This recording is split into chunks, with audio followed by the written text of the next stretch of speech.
మెదక్ గడ్డ మీద ఈరోజు మన ప్రియతమ నాయకులు రేవంత్ రెడ్డి గారు ఎంపీ ప్రచార కార్యక్రమంలో నీలం మధు కోసం వచ్చినందుకు మరి వారికి వేలాది మంది ఆహ్వానం పలికినందుకు మీ అందరికీ కూడా ముందుగా శిరస్సు వంకి నమస్కరిస్తా ఉన్నాను. వేదిక మీద ఉన్నటువంటి పెద్దలకి మీ అందరికీ కూడా హృదయపూర్వక నమస్కారం. నాకు తెలిసి ఈరోజు హరీష్ రావు నిద్రపోడు, ఎందుకంటే ఈ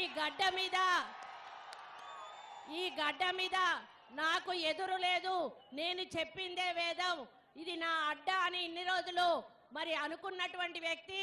మరి అధికారం ఉన్నంతసేపే ప్రజలు ఎవరైనా భయపడతారు, అధికారం పోతే బానిస సంఖ్యలు తెచ్చుకొని ఈరోజు బయటికి వచ్చారు అని చెప్పడానికి ఈ మీటింగే నిదర్శనం.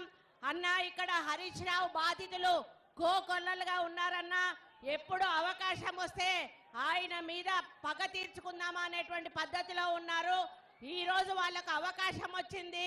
ఒక బీసీ బిడ్డను, ఒక ముదిరాజ్ బిడ్డను మీరు ఇక్కడ క్యాండిడేట్గా పెట్టి వాళ్ళకు అవకాశం ఇచ్చినందుకు మీకు ధన్యవాదాలు తెలుపుకుంటూ, మరి మనమందరం కూడా మన బీసీ బిడ్డ ముదిరాజ్ బిడ్డను భారీ మెజారిటీతో గెలిపించుకుందామా?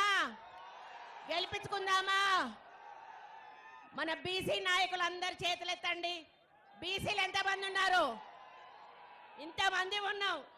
మనం ఒక్కొక్కరం 10 ఓట్లు వేసినా సరే మన ముదిరాజు బీసీ బిడ్డ మరి భారీ మెజారిటీతో గెలుస్తాడు.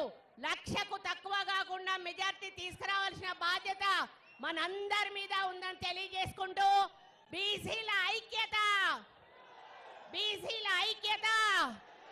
మన రేవంత్ రెడ్డి గారికి నమస్కారాలు, ధన్యవాదాలు. అన్న మీ ఆశీర్వాదంతో మధు ఎంపీ క్యాండిడేట్గా ఈ 30 సంవత్సరాల బానిస సంఖ్యలను మరి శృంఖలాలను తెంచుకొని పార్లమెంటులో అడుగుపెట్టబోతా ఉన్నాడు. మీ సహాయ సహకారం, మీ ఆశీర్వాదం తప్పకుండా మధు మీద ఉండాలని కోరుకుంటూ సెలవు తీసుకుంటా ఉన్నాను. జై కాంగ్రెస్.